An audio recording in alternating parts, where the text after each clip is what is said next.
espero de verdad que os sirva lo que os voy a contar. Y bueno, ¿cuál era un poco mi idea? Contaros un poco las opciones que hay para profesionales que se hayan involucrado de alguna manera en la información y la documentación en el área de infraestructura de la investigación. ¿Qué es infraestructura de la investigación así un poco en general, ¿no? Pues toda esa infraestructura a nivel repositorio, revistas científicas, sistemas CRIS, que los investigadores y las instituciones de investigación, bien sean universidades o bien sean centros aparte, públicos o privados, van a utilizar para guardar todos esos resultados de investigación, ¿vale? Entonces voy a contar un poco también en torno a cómo esos sistemas interoperan unos con otros, qué opciones hay y un poco qué papel juega una persona pues, que venga con conocimientos tanto de infraestructura como de metadatos, infraestructura, metadatos, comunicación en parte también, análisis de la producción, etc. No voy a entrar tanto en análisis de la producción como lo que os contarán la semana que viene, si no me equivoco, pero bueno. Entonces, hay un par de cuestiones con esta presentación que son interactivas, ¿vale? Entonces, si os metéis arriba en menti.com y ponéis ese código 49792785, habrá un par de diapositivas en las que os pediré un poco de vuestra información. Vale. Primero, Juan Carlos me pidió que os contase un poco cómo había llegado yo hasta aquí, y sobre todo porque yo no estudié documentación, no estudié biblioteconomía, mi licenciatura es en física, pero yo hubo un momento en el que dije que a mí aquello no me terminaba de convencer, como por ejemplo el trabajo en laboratorio y demás, y que me interesaba más la parte de comunicación científica. Y eso pues me llevó a hacer el máster aquí, y luego fui saltando entre una cosa y otra, me doctoré también en el medio, pero he estado siempre trabajando en todos aquellos aspectos que tienen que ver con trabajar con producción científica, trabajar con diferentes, producción científica en general, no solo con artículos, sino también con datos y con la identificación de esos datos y producción. La identificación, sí, le podéis dar corazoncito, eso está muy guay. Y sobre todo eso, con lo que se llaman identificadores persistentes. El nombre identificador persistente, como puede ser el ORCID ID para los investigadores, el DOI para la producción o el ROR, que se llama ahora para las instituciones académicas como tal, pues la idea que tenemos es tener un código persistente que nos identifique un objeto, una persona o una entidad, bien sea digital o bien sea física, ¿no? Entonces también en el ámbito de museos, por ejemplo, para los que os interese la museología, pues también se utilizan en ese contexto para identificación de esculturas, cuadros y demás. Bueno, entonces, la primera parte, y aquí os va a salir, espero, la pregunta, es ¿por qué estás aquí o por qué estáis aquí? O sea, ¿qué es lo que os ha llamado la atención de las jornadas profesionales, pero también del grado como tal? Es decir, ¿cuál es un poco vuestra idea? Creo que os debe salir una opción para contestar libremente y cuando escribáis a mí me debe ir saliendo ahí. ¿Os sale la opción? Sí, la pregunta es ¿en esta jornada en concreto o en el grado? La que tú quieras responder.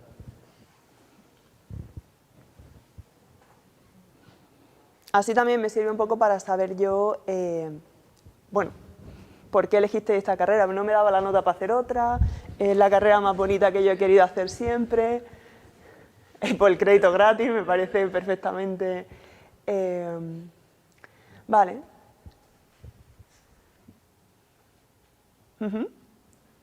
Diferentes salidas, me parece bien. Para saber qué tipo de salidas existen. Y en cuanto al grado, qué os motivó de hacer el grado? Sí, podéis contestar todas las veces que queráis. Además, es anónimo, ¿no? Exacto.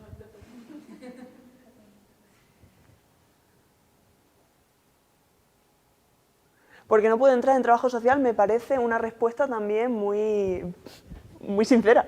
Oye, ¿por qué no? Yo tenía compañeros en física que estaban en física pero no habían entrado en arquitectura. Que tiene que ver nada, pero bueno, ahí está. Vale, por la lectura, eso me parece muy interesante. El interés en las nuevas tecnologías. Vale, muy guay. Bien, pues paso a la siguiente, que básicamente, y ahora está escrito muy chiquitito, pero bueno, yo me metí en la página del grado y entonces a vosotros os deben salir las salidas más grandes, ¿vale? Me metí en la página del grado y ponía, con este grado vas a poder trabajar en biblioteca, gestión cultural, parte web, como community manager, etc. Entonces he puesto todas esas opciones aquí, que en el teléfono deben salir un poco más grandes, y luego otros. El que, o la que no ha podido entrar en trabajo social, que ponga otros, porque es broma. ¿Se puede elegir varias? Creo que solo se puede elegir una.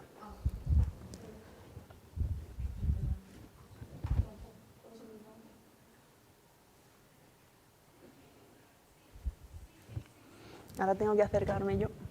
Vale, el Big Data es de las que más aparecen. Lo que voy a contar un poco aquí, veréis que atraviesa un poco todas las opciones al mismo tiempo y ninguna a la vez, ¿vale? O sea, eso también tenedlo. Tenemos 11 respuestas, creo que estábamos 13 aquí, así que bien. Bueno, veo que en sí hay bastante diversidad de perfiles y veo sobre todo que la parte de Big Data, nuevas tecnologías, es una de las que más sale. Muchas veces cuando nosotros escuchamos Big Data o escuchamos nuevas tecnologías, la primera cosa que nos viene a la cabeza es ciencia de datos o a lo mejor estudiar informática, estadística, algo así, pero vais a ver que no necesariamente tiene por qué ser el caso, ¿vale?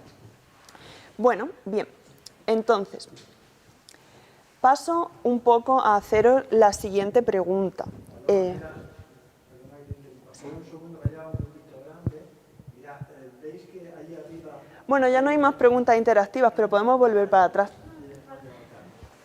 Ahí hay una aplicación, esta Menti, que os permitía participar en las cosas que estaba planteando Pablo. Exacto. Esto es más que nada para yo tener una idea de qué es dentro del grado de información y comunicación las opciones que más os llaman la atención, ¿no? Porque sí que es cierto que antiguamente yo creo que la gente que entraba en biblioteconomía, por ejemplo, pues venían un poco con esa idea clásica de trabajar en una biblioteca, pues hacer catalogación, préstamos, quizá talleres de lectura. Sin embargo, el grado ha ido evolucionando y ahora pues es diferente. También es verdad que por mucho que queramos, no podemos esperar que la formación universitaria esté 100% actualizada. Eso descartadlo desde ya. Y si alguien entró en el grado pensando que recibía una formación completamente actualizada, puede salirse, porque es imposible. Pero sinceramente, es decir, a día de hoy, todo esto que yo os voy a contar son cosas que se van actualizando año tras año. Realmente es imposible poder tener algo tan actualizado en un grado. Ahora bien, el grado sin duda os va a dar una base. He visto que hay cuestiones de metadatos, hay cuestiones de infraestructura, hay cuestiones obviamente también de biblioteconomía, entre comillas, más clásica, hay bibliometría. Entonces eso sin duda os va a dar una base a vosotros para luego poder realizar otra serie de salidas profesionales. Y también importante, y lo que ha dicho Juan Carlos antes, que una persona empiece, por ejemplo, hoy siendo bibliotecario o bibliotecaria, no implica que mañana no pueda trabajar en una compañía haciendo cosas de Big Data o de protección de datos, ¿vale? Porque a día de hoy la idea esta un poco clásica que tenemos de una persona que empieza y se pasa 40 años trabajando en lo mismo y luego se jubila, es prácticamente imposible. Pero bueno, un poco para introduciros el tema, ¿habéis escuchado hablar del concepto de ciencia abierta? ¿Os lo han presentado en alguna clase? Quizá los que estéis más en los últimos años sí, quizá los demás pues no, pero bueno. La idea un poco que hay detrás de la ciencia abierta, y que es un poco en el ámbito en el que yo me muevo, es un concepto medianamente paraguas, ¿no? Y cuando hablamos de un concepto paraguas, con taxonomías estaréis un poco más familiarizados, pero bueno, cuando hablamos de un concepto paraguas, ¿qué es? Pues que en relación con la ciencia abierta tenemos millones de cosas. Es decir, por ejemplo, si nosotros nos venimos aquí, la parte más abajo es en la que yo estaría un poco, ¿no? En lo que se llama herramientas para la ciencia abierta. Pero vemos que tenemos políticas públicas a nivel de ciencia abierta. Tenemos cómo se evalúa la ciencia abierta. Aquí la Universidad de Granada es súper fuerte en evaluación científica. Entonces, ¿qué pasa? Pues que un artículo a modo tradicional que recibía citas recibía citas de otros artículos, pues eso se sigue dando, pero a día de hoy tenemos datos que reciben citas, datos que citan artículos, artículos que citan datos, etc. Entonces tenemos un espectro muchísimo más amplio. ¿Cómo se revisan esos artículos? Antes se revisaban de una forma muy específica, ahora hay como muchas opciones. Que esa investigación sea reproducible. Y aquí entra también el papel de los profesionales de la información y de la documentación. Para que la investigación sea reproducible, los metadatos de esa investigación, o sea, asociados a los datos de esa investigación, tienen que tener una serie de patrones, tienen que tener una serie de formatos, y entonces muchas instituciones, ¿qué es lo que están haciendo ahora? Contratar perfiles de tipo Data Librarian o Data Steward. El Data Steward, que sería como una evolución del Data Librarian, sería una persona que tiene un conocimiento muy profundo de una materia, pongamos por el caso física o biología o historia, y aparte tiene un gran conocimiento de todo lo que son esquemas de metadatos para esa disciplina, procesos científicos dentro de esa disciplina, y por tanto pueden asesorar a los investigadores tanto en cómo estructurar esas publicaciones, tanto de textos como de datos, como de software, y para estar de acuerdo con las políticas que se establezcan a nivel institucional, a nivel nacional, europeo, etc. Luego tienes la parte de datos abiertos, que es otro mundo, y la parte del acceso abierto, que aunque las declaraciones de acceso abierto datan de 2002, las primeras, realmente 20 años después seguimos ahí discutiendo cómo hacer las cosas de acceso abierto. Yo en concreto me voy a basar en esta última parte, ¿vale? En las herramientas de ciencia abierta, que ahí sería un poco mi ámbito de trabajo en cuanto a infraestructura. Vale. Entonces, en cuanto a herramientas para la ciencia abierta y gestión de datos, pues ¿qué tenemos? Por una parte tenemos repositorios abiertos. Cuando hablamos de repositorios abiertos, principalmente nos referimos a sistemas que no sean privativos. Es decir, que el software como tal no pertenezca a una empresa privada, sino que sea un software desarrollado de forma comunitaria. ¿Qué requiere esto? Pues de nuevo, requiere de personas, porque pensad que todo esto no se basa solamente en la tecnología, sino en las personas que estén detrás de esa tecnología. Entonces, con repositorios abiertos, ¿qué pasa? Pues que nosotros necesitamos, primero, personas que desarrollen y mantengan ese repositorio a nivel técnico, pero también a nivel administrativo, personas que se encarguen de curar los datos que estén en ese repositorio, personas que se encarguen de asesorar a quien deposita en ese repositorio, etc. Luego tenemos servicios abiertos, que ahí sería un poco donde me encuadro yo a nivel profesional, ¿no? Servicios abiertos, ¿qué es lo que tenemos? Pues tenemos una serie de proveedores de servicios, pero a nivel abierto. ¿Qué quiere decir esto? ¿Y a qué se refiere la palabra abierta aquí? No necesariamente se refiere a gratuito, es decir, yo cobro por lo que hago, yo no vivo del aire, pero se refiere a que se puede conectar o instalar esa parte en cualquier sistema. Por ejemplo, si nosotros tenemos un identificador de tipo DOI, nosotros vamos a poder colocarlo en cualquier infraestructura. Sin embargo, podemos tener un identificador que sea propio de mi repositorio, de mi sistema, y que no sea interoperable con otros, es decir, que yo no me lo pueda llevar a otros sistemas, ¿no?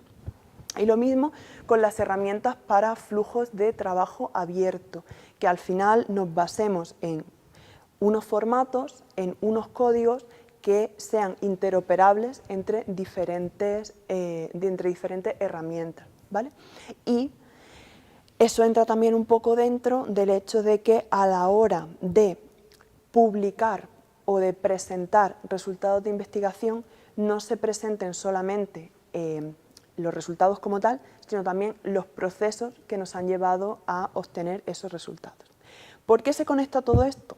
Porque la tendencia ahora es a que todos estos sistemas estén conectados y sean legibles por máquinas, de forma que los investigadores al final tengan cuanto menos lastre encima a la hora de publicar todo, mejor, ¿no? Y de hecho cada vez más se habla de que todo sea machine actionable, que haya lectura de datos, que haya interoperabilidad, etc. Porque si no, ¿qué pasa? Pues que es un coñazo como investigador tener que rellenar millones de perfiles o como bibliotecario estar allí ayudando al investigador a hacer manualmente lo mismo que para él es un coñazo. Bueno, pues si es un coñazo para el investigador, también lo es para el bibliotecario. Lo único que, bueno, el investigador dice, ya me lo hace el bibliotecario. Bueno, no, pero se trata de que el bibliotecario supervise un proceso automatizado. Vale, entonces, hablando un poco de esto, ¿no? ¿Qué podemos tener en cuanto a infraestructura o dónde se pueden hacer cosas o dónde las instituciones empiezan a hacer cosas?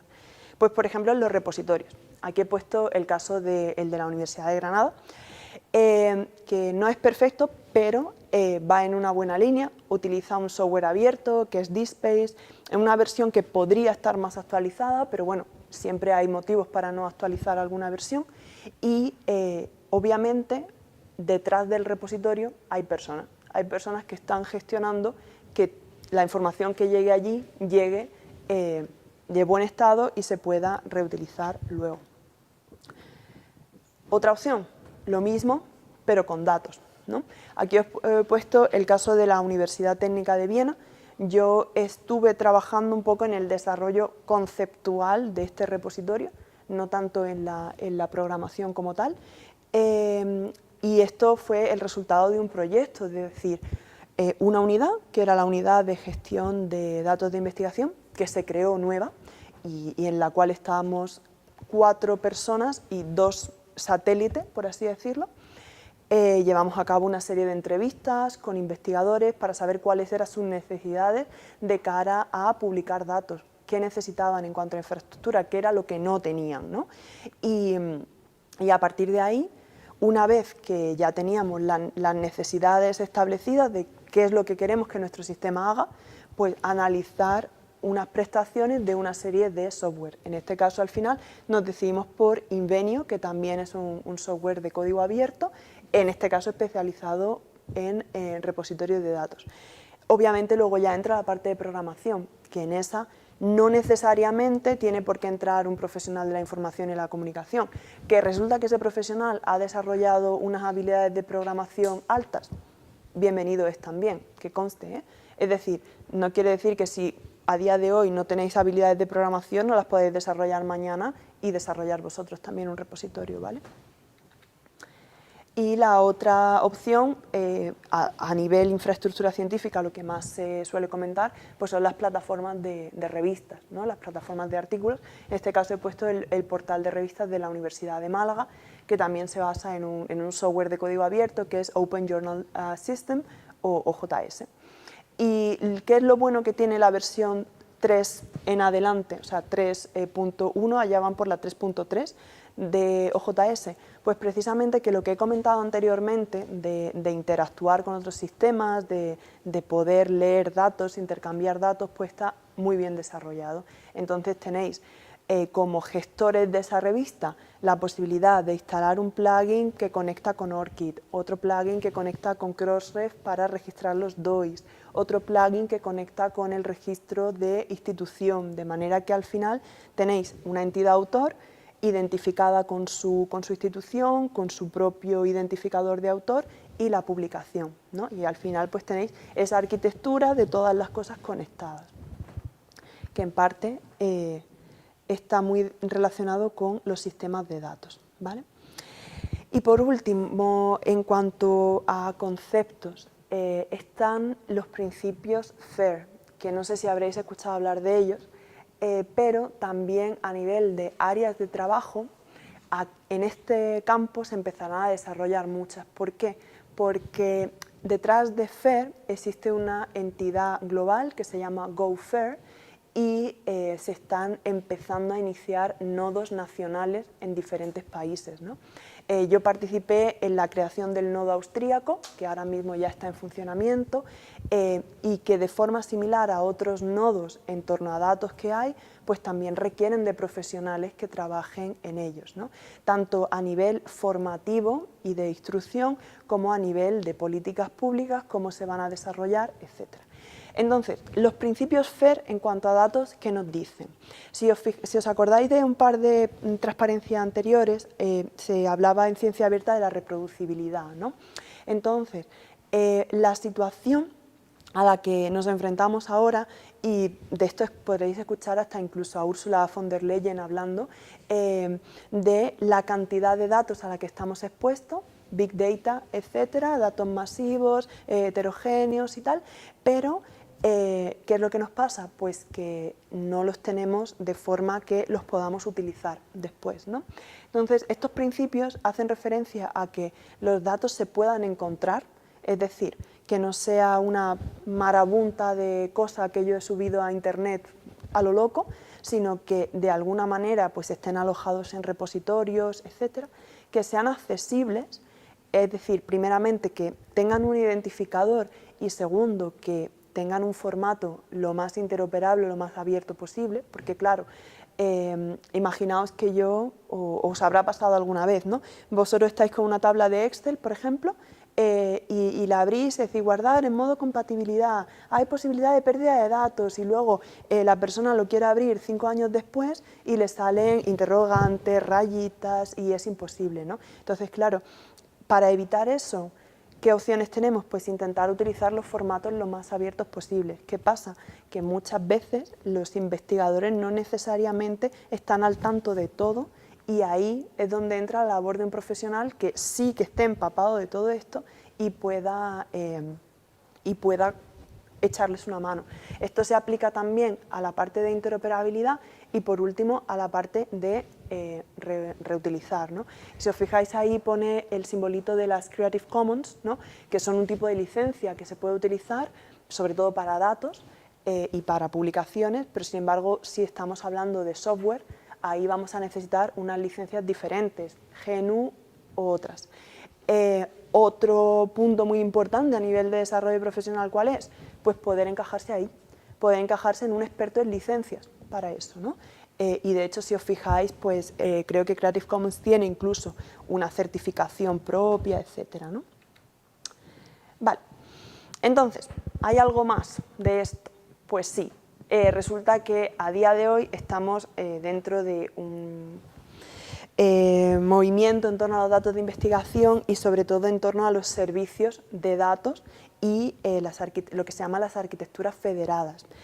Con arquitecturas federadas, ¿a qué me refiero?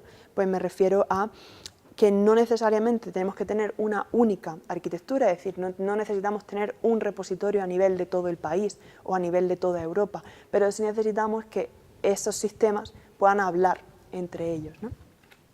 Y en ese contexto, y esto lo he estado viendo esta mañana antes de venirme, se habla, bueno, estamos en este movimiento, gran política, gran proyecto, gran proceso, llamadlo como queráis, que es EOSC, que las siglas son de European Open Science Cloud, pero no es exclusivamente europea, no es exclusivamente de ciencia abierta y no es una nube. Pero bueno, vamos a partir de esto. Entonces, ¿qué pasa? Pues que las bibliotecas universitarias y de investigación en general se pueden posicionar como proveedores de datos y de información y de curar esos datos para EOSC, ¿no? Y para el portal de EOSC. Entonces, aquí tenemos la necesidad de un montón de profesionales y estos son proyectos. EOSC es el proyecto principal, pero luego hay un montón de proyectos satélite en los que se está destinando muchísimo dinero. Entonces, no descartéis que en breve puedan empezar a salir puestos de trabajo que estén relacionados con esto, ¿vale? De hecho, es lo siguiente que voy a contar, ¿no? Porque si todo esto que os he contado hasta ahora es un rollo muy bonito, pero realmente lo que queremos es trabajar y pagar nuestro alquiler, ¿no? ¿Hay puestos de trabajo para esto? Pues sí.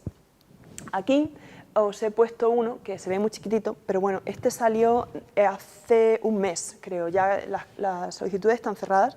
Es de CSUC, que es el Consorci de Serveis Universitaris de Cataluña.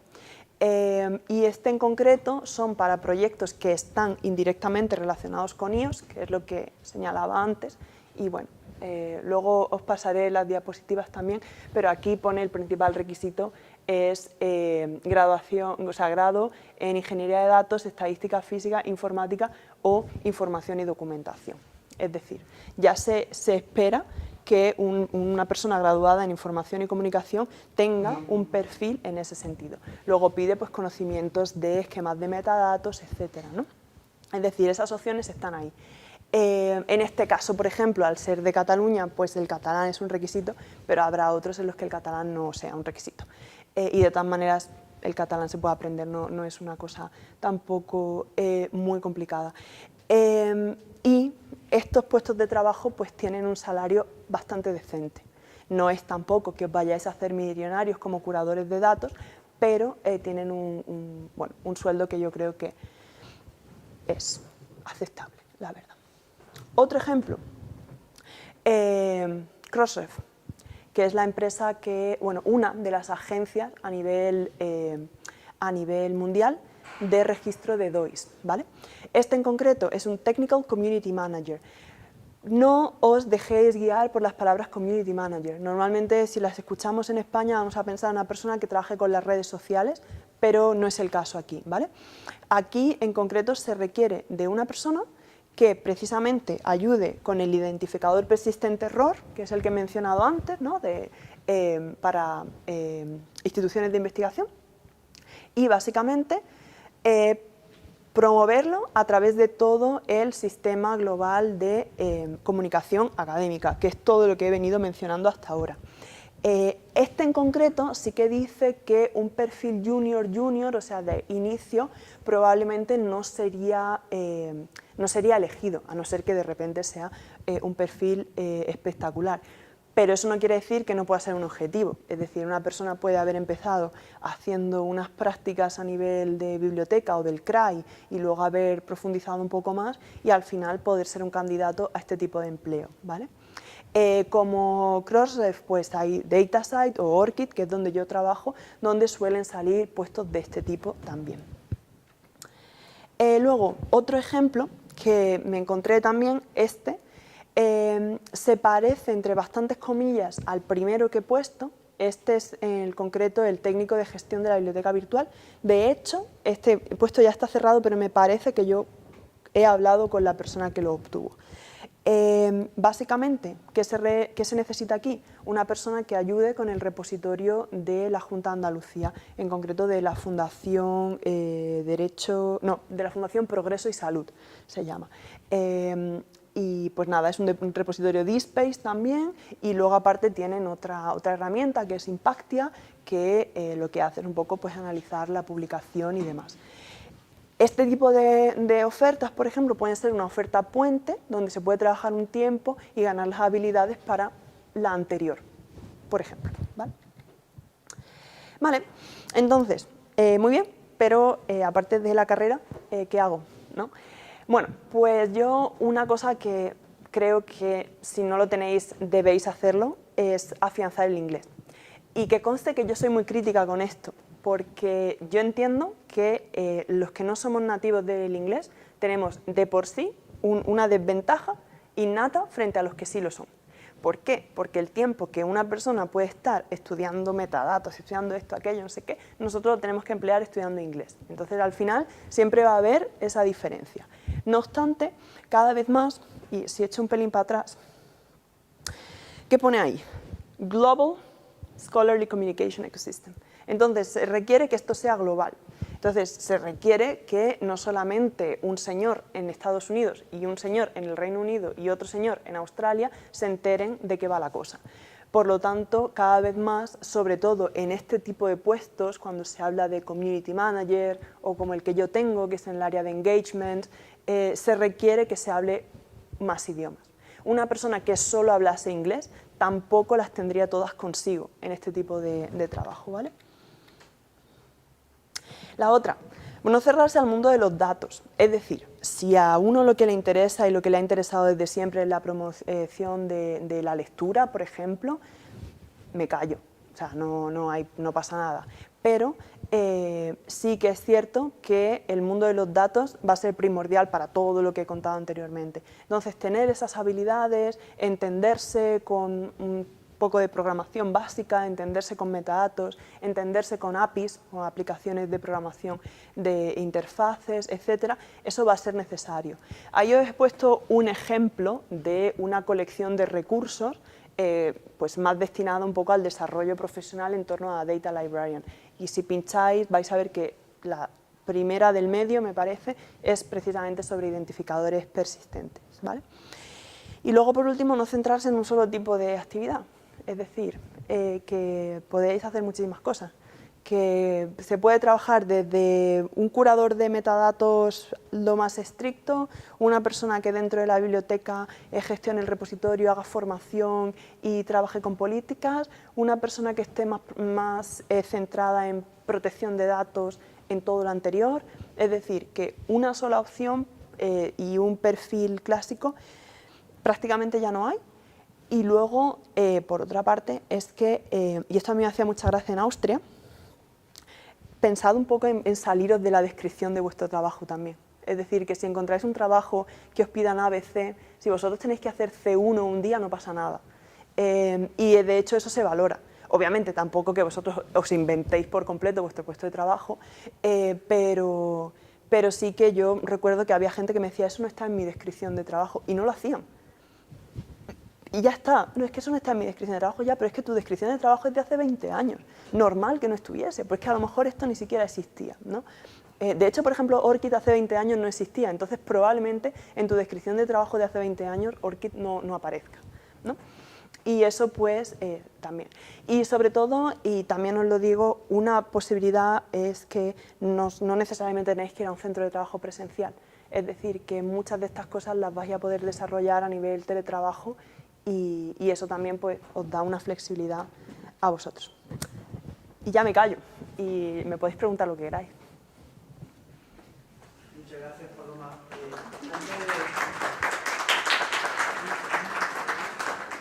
Antes de darle la palabra aquí a los alumnos, si quieren preguntarte de tal, yo creo que sería muy interesante que explicaras de manera, no con gran detalle, pero es un poco, cuáles han sido tus diferentes trabajos que has ido desarrollando en los últimos años. Vale, eso... ¿Qué hacías y qué competencias te habían servido de lo que habías aprendido aquí? ¿O cuáles tuviste que aprender sobre la marcha? Un poco, el primer puesto de trabajo que yo tuve, a nivel ya, digamos, profesional, no dar clases particulares o yo qué sé, le eché muchísima cara. Porque realmente yo luego, tiempo después, leí la descripción de mi trabajo y dije, yo no sabía hacer nada de esto. Pero le eché muchísima cara y eso también es una cosa que tenéis que partir de esa base. En vuestro primer trabajo, el 90% de los requisitos probablemente no los cumpláis, pero tenéis que echarle cara y hacer ver como que sí que los cumplís. Y eso es muy importante. ¿Por qué? Porque luego los vais a aprender. Es como lo del carnet del coche, ¿no? A ti te van a enseñar las señales y tal, pero hasta que no llevas un tiempo conduciendo no vas a saber conducir, pues es lo mismo. Entonces yo, en mi primer trabajo, le eché muchísima cara.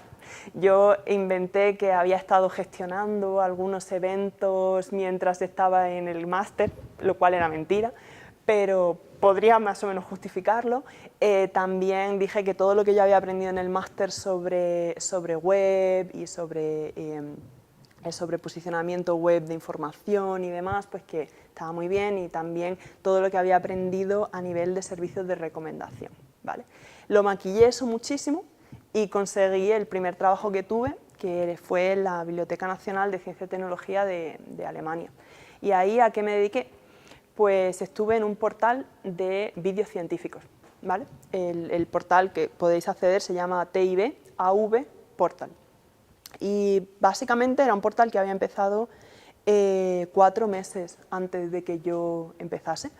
Y luego, tiempo después, hablando con la que fue mi jefa, me dijo, realmente es que no teníamos más candidatos y te cogimos a ti. Fue un poco así, pero luego se llevó la sorpresa de que yo supe hacerlo. O sea, que partir de esa base. Hay muchos tipos de trabajos de este estilo que van a decir, pues bueno, vamos a coger a alguien a ver qué pasa, ¿no?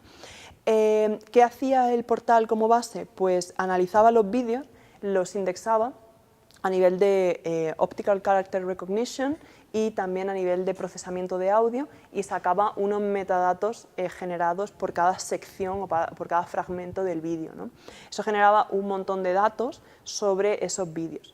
Yo estuve trabajando principalmente en conseguir que esos datos se publicasen de forma abierta y de hecho a día de hoy si os vais al portal vais a ver que tenéis la opción de descargar todos los XML con todas las relaciones, no, en XML y en Turtle también, a nivel de contribución a lo que se llama el Linked Open Data, que también hay una nube y demás, ¿no?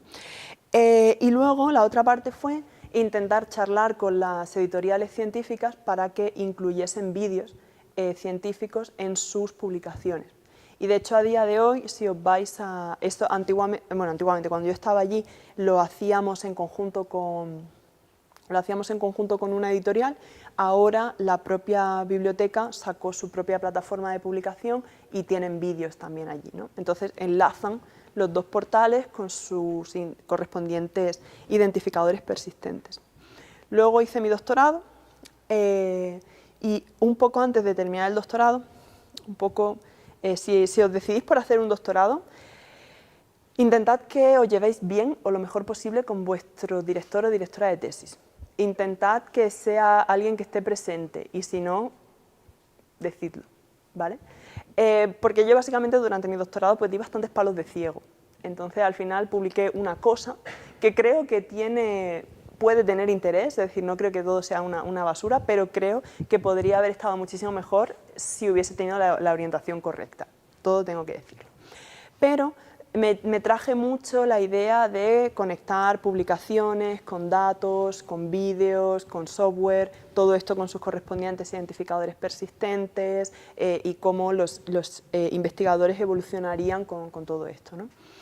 Y un poco antes de terminar la tesis, que la terminé por cabezonería más que otra cosa, por eso no he hablado tampoco aquí de mi tesis, porque no creo que sea una parte tampoco tan fundamental, pero bueno, me cansé un poco también, y sobre todo no estar ganando dinero y estar perdiendo mucha salud mental, pues conseguí un trabajo en la Biblioteca Técnica de Viena, que es el repositorio que os he enseñado antes, y ahí principalmente lo que la universidad quería era sacar para adelante sistemas de identificadores persistentes para la universidad, es decir, adaptar ORCID, adaptar DOI, en este caso con DataCite, y adaptar identificadores de institución, ROR, Ringgold, etc.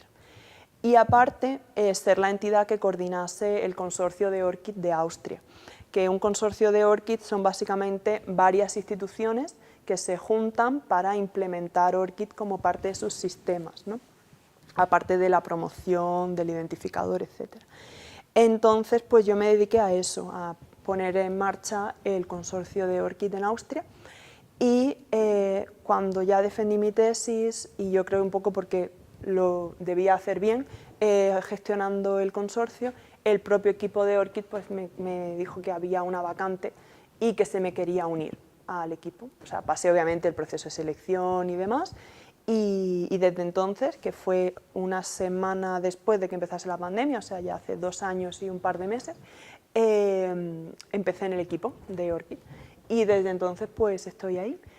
Y está muy guay, la verdad, porque obviamente, como todos los trabajos, pues tienes cosas que te tiras de los pelos, tienes que aguantar a mucha gente muy diversa, que a veces, pero te da la posibilidad de conocer sistemas de investigación de muchos países, tienes que saberlos también como parte de tu trabajo, te da la posibilidad de profundizar un poco más en tecnologías, en toda la parte de intercambio de datos entre sistemas, y te da la posibilidad también de entender mejor cuáles son las dificultades a nivel de protección de datos, a nivel de comunicación interna de la institución que se tienen en diferentes países, ¿no? Y un poco los lazos culturales que hay también en todo este entramado, por así decirlo. Y eso, o sea, entonces, mi posición como tal, el título es Engagement Lead, que bueno, si lo reducimos a lo más básico, pues sería una posición de ventas, pero realmente no es exclusivamente una posición de ventas. Es decir, al final, para tú vender algo, cuando se trata de infraestructura abierta y cuando se trata como ORCID, que es una entidad sin fines de lucro, con base comunitaria, etc., no es simplemente que tú digas, este es el producto, aquí está, listo, cómpralo y úsalo, ¿no? Se trata de el sistema, cómo se integra, etcétera. Con lo cual se necesitan de base unos conocimientos de la infraestructura, de las APIs, de la protección de datos en transferencias y conocer también el estado de la infraestructura de las instituciones con las cuales hablas, ¿no? No es lo mismo hablar con, por ejemplo, una universidad que ya tenga un OJS listo, un repositorio listo o lo que sea, que con una universidad que esté empezando o que sea la primera noticia que tienen, ¿no? Eso es un poco. Bueno, pues a ver, dudas o preguntas que queráis hacerle a Paloma sobre su perfil profesional o sobre en qué consiste lo que hace, en qué posición, y pues claro, algunos de vosotros que estáis en tercero o cuarto tenéis más conocimiento, pero por ejemplo la gente que de primero y segundo les cuesta un poco más. Paloma, explícanos un poco qué es lo que ofrece ahora. Ya que estoy con internet, bueno, me voy a desconectar aquí de... ORCID, nosotros diríamos ORCID, ¿no? Ah, no, creo que no me he desconectado de mi cuenta, solamente me he desconectado de... Un poco para que se vea qué tipo de... cuál es la utilidad, digamos, así básica. Vale. Básicamente, me voy rápidamente a la página, en el caso de que nunca la hayáis visto. La idea es un poco lo que pone aquí, ¿no? Distinguirse de otros investigadores. O sea, la idea inicial detrás de todo esto es poder tener un identificador de autor que sea abierto, es decir, que se pueda utilizar en cualquier sistema sin necesidad de estar asociado a un país o a un repositorio en concreto o a una plataforma, y que permita identificar unívocamente a los autores, porque claro, podemos tener cambios de apellido, cambios de nombre, gente con 2 apellidos, gente con 2 nombres, y ahora, cuando se firma, cuando se edita, etcétera, ¿con qué opción nos quedamos, ¿no? Entonces, me voy a buscar yo misma, ¿vale?, para que veáis un poco cómo funciona. Yo soy esta de aquí. Entonces, básicamente, el identificador es esto de aquí, ¿no? Y es un identificador que sigue las normas ISO, en concreto el esquema ISNI y demás, pero bueno, eso no es lo más importante. Lo principal es que está asociado exclusivamente a mi persona. De forma que si yo, por acaso, me cambio de nombre o decido que a partir de ahora solamente voy a utilizar Marín o solamente voy a utilizar Arraiza o lo que sea, pues me va a identificar de todas maneras, ¿no? Y luego está el registro como tal, ¿no?, que sería toda esta plataforma hacia abajo, en la cual puedo poner aspectos de empleo, puedo poner aspectos de educación, no sé por qué, vale, aspectos de membresía, trabajos y revisiones por pares, por ejemplo, ¿no? Entonces, aquí, y aparte de pues, otros identificadores y demás.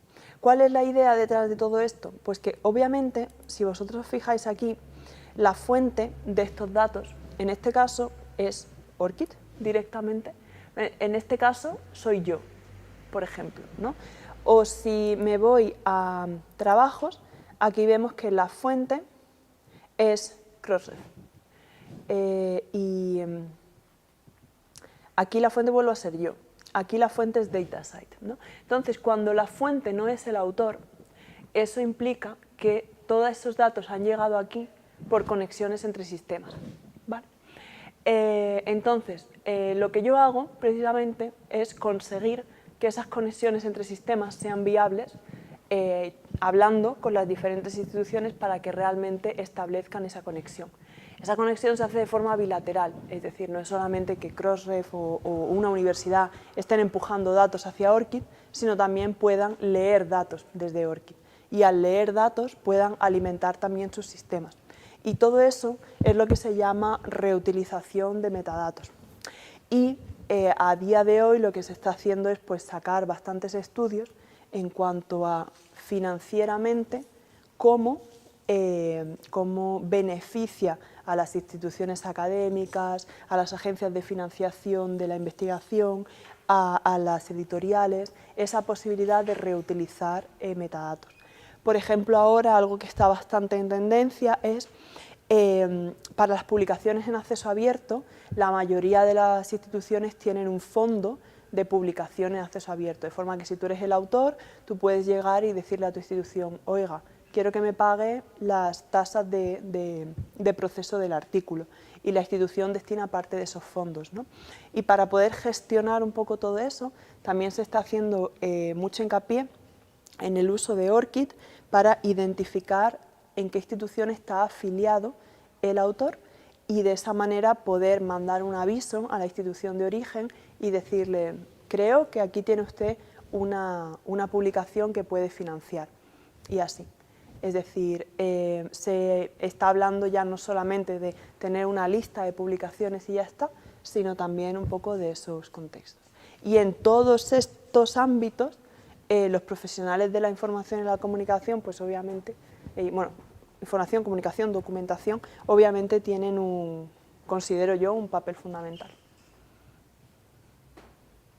Esto que comenta Paloma de que la gente cambia de nombre, a algunos puede parecer que es una abogada, pero no lo es en absoluto, porque claro que en el mundo anglosajón es muy típico que las mujeres cuando se casan cojan el apellido del marido, Claro. Y luego se divorcian y se vuelven a cambiar el nombre. Entonces hay autoras, hay investigadoras que a lo largo de su vida profesional, académica, científica, tienen como 3 o 4 nombres distintos. Si entran una vida sentimental un poco movida, terminan teniendo varios apellidos. Ya, y también no solo eso, sino por ejemplo, vamos a pensar en el profesor Juan Carlos Fernández. Pues ahora que él se llama Juan, se llama Carlos, se llama Juan-Carlos, ¿cómo lo ponemos, ¿no?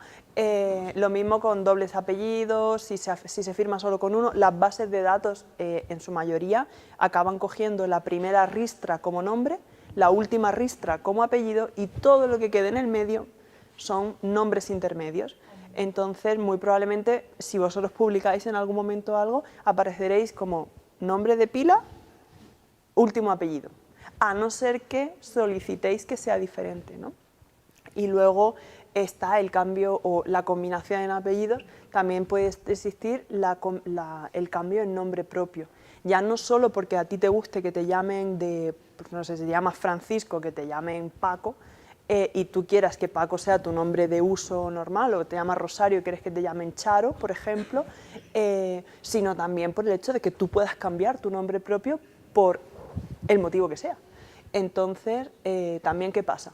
Pues que lo tienes tan fácil como llegar aquí y cuando estás en la versión de editar, pues tú cambias aquí tu nombre y te llamas de otra manera. Pero esta parte de aquí, este identificador, se mantiene siempre igual.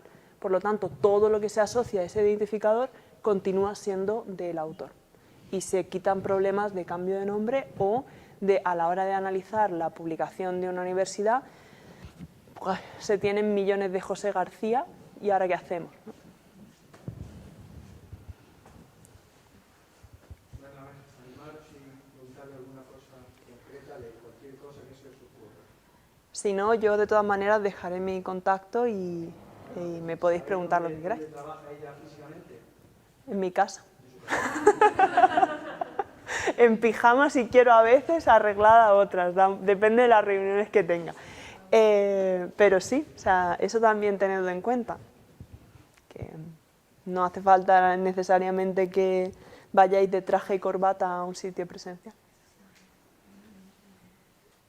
Si no pregunta ningún alumno.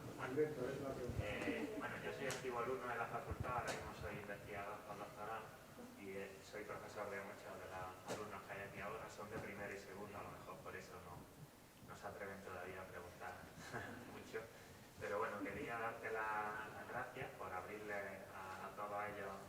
esta visión sobre el mundo de la gestión de la información académica, porque bueno, es un área de investigación donde yo estoy muy metido y la verdad es que algunas veces hemos hablado el año pasado con el informe que hicimos, Juan Carlos y otros profesores, que sería interesante que tuviéramos una asignatura sobre comunicación científica o sobre gestión de la información académica y que se aprendieran muchas de estas cosas que tú has comentado aquí, ¿no? Por ejemplo, a manejar el OJS o manejar un repositorio o aprender todas estas estándares que existen internacionales sobre metadatos y porque creo que eso les podría abrir mucho las puertas a este mundo Sin duda, sin duda.